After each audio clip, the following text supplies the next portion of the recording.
Welcome back नाजरीन। हम गुफ्तगू अपनी जारी रख रहे हैं ईरान के हवाले से। हमारे साथ इस वक्त मौजूद है रिजवान मलिक साहब, माहिर हैं सिक्योरिटी अमूर के। Welcome to the show Rizwan साहब। रिजवान साहब, हम बात गुफ्तगू कर रहे थे ईरान के सारे मामले पर, और अब आपसे जानना चाहेंगे कि आपको अब क्या नजर आ रहा है आने वाले दिनों में, कि ये जो एक अब जंग जारी है ईरान और इजराइल और अमेरिका के दरमियान, ये लंबी होती आपको नजर आ रही है जैसे कुछ लोगों का खदशा है, या ये अब चंद दिनों में हो सकता है कि मुज़ाकरात दोबारा शुरू हो जाएं?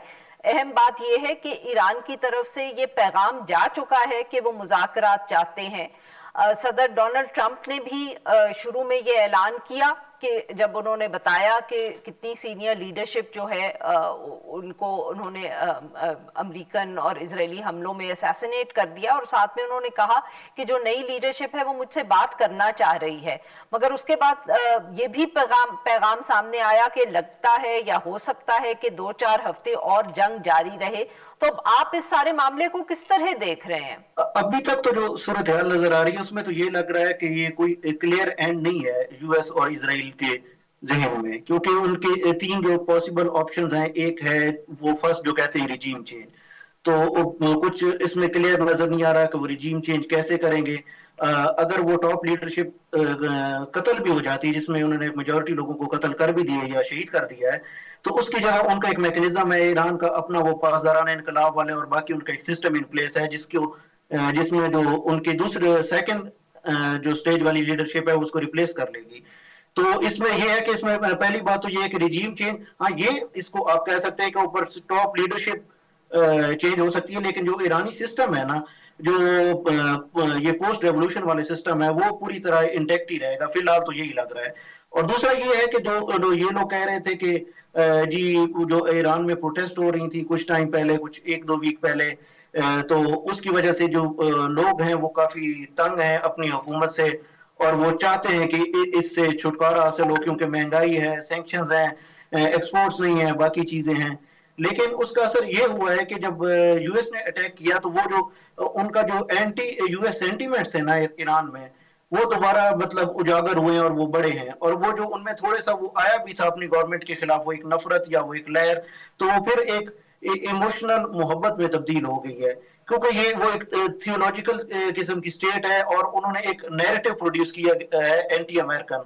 तो मेरा नहीं ख्याल कि ये इतना आसान होगा इनके लिए रिजीम चेंज करना, और अगर इनकेस ये ऊपर टॉप लीडरशिप को कत्ल भी कर देते हैं तो नीचे से फिर उसी मैकेनिज्म की तरह नए लोग आ जाएंगे, और ये साइकिल चलता रहेगा। और दूसरा ये है कि अगर अमेरिकन ये चाहते हैं कि अगर ये नहीं चाहते कि वो अपने फौजी भेजें इधर ईरान में, तो ये फिर बड़ा मुश्किल हो जाएगा अगर कोई भी नई गवर्नमेंट आती है उसको सस्टेन करने के लिए, क्योंकि हो सकता है कि अगर इनको बिल्कुल ये गवर्नमेंट ना भी रहे तो ये एक गुरीला जंग शुरू कर सकते हैं, जैसे तालिबान ने अफगानिस्तान में की।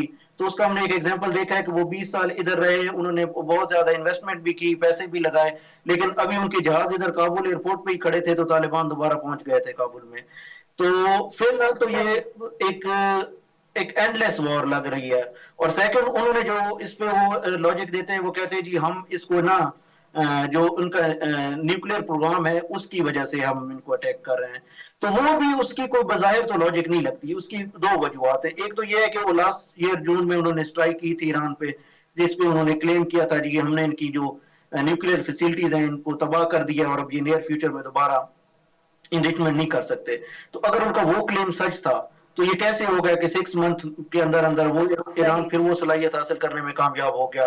और दूसरा ये है कि अभी रिसेंटली जो मुज़ाकरात हो रहे थे इनके ओमान के साथ, तो 2 दिन पहले ओमानी वजीर खारजा ने भी सेम बात की थी कि जी हम मुज़ाकरात में बहुत करीब पहुंच चुके हैं एक एग्रीमेंट में, जिधर ईरान ये तस्लीम कर रहा है कोई रिचमेंट अपना जो है वो छोड़ देगा।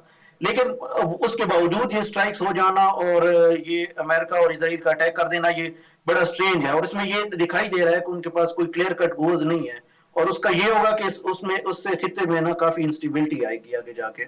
बट रिजवान मलिक साहब, अब ये जिसको आप एंडलेस वॉर की एक सी सूरत हाल कह सकते हैं, बट अमेरिका और इसराइल के साथ इस वक्त कुछ हद तक इत्तेहादी सऊदी अरेबिया और गल्फ के बाकी ममालिक भी हैं। ان کو تو بالکل ان کے حق میں نہیں جاتا اس قسم کی غیر یقینی کی صورتحال اور ایک اینڈلس وار. تو کیا آپ کے خیال میں وہ کوئی دباؤ ڈال سکتے ہیں امریکہ کے اوپر کہ وہ جلد از جلد اس کانفلکٹ کو یا اس لڑائی کو ختم کر دیں اور باقی اور طریقوں سے ایران کو کمزور کرتے رہیں؟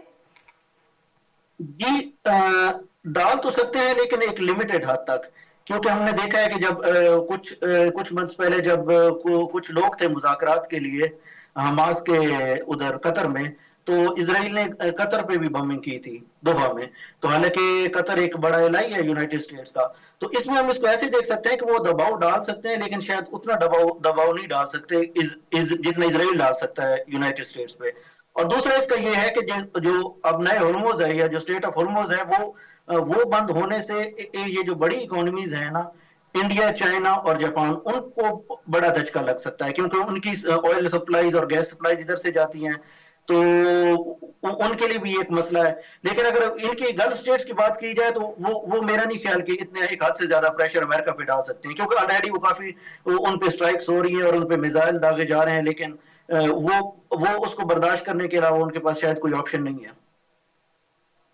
صحیح. تو آپ کے خیال میں مڈل ایسٹ سے کوئی دباؤ نہیں پڑ سکتا؟ تو کیا ہم اس پر بات کر سکتے ہیں کہ کیا صدر ٹرمپ پہ اپنی ڈومیسٹک کنسٹیچوئنسی کی طرف سے کوئی دباؤ آ سکتا ہے اس جنگ کو جلد ختم کرنے کا؟ کیونکہ آبویسلی ان کی جو سپورٹ بیس ہے ان میں سب تو اس قسم کی اوورسیز جنگوں کے حق میں نہیں ہے. جی اس میں جو ہے نا صدر ٹرمپ کے لیے، کیونکہ انہوں نے کانگریس سے بھی منظوری نہیں لی اس جنگ کی، تو میرے خیال میں اب یو ایس اگر اس کو پرولونگ کرتا ہے نا اس جنگ کو، تو خود ایک ڈائلیما کا شکار ہو جائے گا کہ اس کو اینڈ ہم نے کدھر کر رہا ہے، کیونکہ آف ریمپ تو چاہیے ان کو بھی کہ اس جنگ سے نکلنے کے لیے. اسرائیل کا تو ایک طرح سے مقصد پورا ہو جاتا ہے کہ اس نے اسٹرائکس کر دی، اس نے جو ٹاپ لیڈرشپ ہے ایران کی وہ قتل کر دی، انہوں نے اپنا ایک وہ جو ریونج والا سسٹم ہوتا ہے وہ لے لیا. لیکن اس کا وہ انتقام کدھر ہوگا؟ تو یہ اس کو اینڈ کرنا ایک یو ایس کے لیے بھی ایک بڑا مسئلہ آگے جا کے ہو سکتا ہے، کیونکہ ایرانی جو ہے جو فی الحال ان کی مزاج سے لگ رہا ہے تو وہ گیو اپ کرنے والے نہیں ہیں، تو وہ کاؤنٹر سٹرائک کر رہے ہیں. ایون یہ آ کے فزیکلی قبضہ بھی کر لیتا ہے ایران پہ، تو ایک گوریلا جنگ سٹارٹ ہو جائے گی. ایک مطلب 90 ملین پاپولیشن ہے ایران کی، تو وہ کس کو روکیں گے اور کس کو ماریں گے؟ تو اگر یہ خود ہی رک جائیں، مطلب یہ کہتے ہیں جی ہمارے آبجیکٹیوز اچیو ہو گئے، ہم آگے کوئی مزید کچھ نہیں کرنا چاہتے، تو پھر تو ایک اور بات ہے جس طرح لاسٹ ٹائم انہوں نے کیا تھا. لیکن اگر اس کو یہ ایک منطقی انجام تک کچھ لے کے جانے کی کوشش کریں گے تو اس میں آگے جا کے یو ایس کے لیے بھی مسائل ہوں گے. وہ مسائل اس طرح نہیں ہوں گے کہ وہ ٹیکنالوجیکلی یا ملیٹریلی ان سے کچھ کم ہے، وہ اس لیے ہوں گے کہ وہ ادھر ایک 90 ملین پاپولیشن ہے، اس کا وہ کیا کریں گے نا، کیونکہ اور وہ پاپولیشن کافی چارج پاپولیشن ہے، اور ان میں ایک اینٹی امریکن جو ہے نا وہ رائے سینٹیمنٹ بھی بہت زیادہ ہے. تو میرے خیال میں یہ ان کے لیے اگر وہ آتے ہیں اس کو مزید آگے پرولونگ کرتے ہیں تو ان کے لیے ایک اور عراق بن سکتا ہے، جدھر پھر بعد میں بہت زیادہ صرف یو ایس کے لیے بھی مسائل نہیں ہوں گے، پورے ریجن کے لیے ہوں گے. تو آپ سر پھر آپ کی باتوں سے تو پھر لگ رہا ہے کہ ہم اب تیار رہیں کہ آنے والے دنوں میں یا ہفتوں میں، مہینوں تک یہ صورتحال ایسے ہی رہ سکتی ہے؟ Would you like to put some kind of کوئی آپ ہمیں ٹائم ڈیوریشن دینے کے لیے تیار ہوں گے کہ یہ what are we looking at in terms of a conflict? جی ابھی آپ ٹائم ڈیوریشن کی بات کر رہے ہیں، سوری آپ کی آواز. جی آپ کو لگتا ہے ہفتے، مہینے، کتنا یہ چلے گا معاملہ؟ تو ویری کوئکلی سر. جی ٹائم ڈیوریشن جو اگر وہ دیں تو اب ان کے پاس کیا آئیڈیا، یہ تو کچھ نہیں کہا جا سکتا، لیکن یہ بہت مشکل ہے کہ اگر وہ کچھ دنوں میں یا کچھ ویکس میں اس جنگ کو ختم کر سکیں، کیونکہ اگر وہ ایک لیڈر ماریں گے اس کے نیچے وہ ایک میکنزم ہے، دوسرا آ جائے گا، دوسرے کو ماریں گے تو وہ تیسرا آ جائے گا، وہ میکنزم تو انٹیکٹ ہے، وہ تو ان پلیس ہے، تو اس کا ان کے پاس فی الحال کوئی حل نہیں ہے. اور جو لوکل ریزنٹمنٹ تھی گورنمنٹ کے خلاف وہ بھی یو ایس کے اٹیک کے بعد وہ بھی کم ہو گئی ہے. تو میرا خیال ہے کہ یہ وہ ایک پرولونگڈ وار ہے، یہ وہی ویتنام ہے، وہی عراق ہے، وہی افغانستان ہے، اس میں کوئی زیادہ ڈفرینس نہیں ہوگا اگر یہ اس کو آگے لمبا کھینچتے ہیں تو. بہت بہت شکریہ رضوان صاحب، آپ نے ہمارے لیے وقت نکالا. ناظرین آج کے لیے بس اتنا ہی. We'll be back tomorrow at the same time.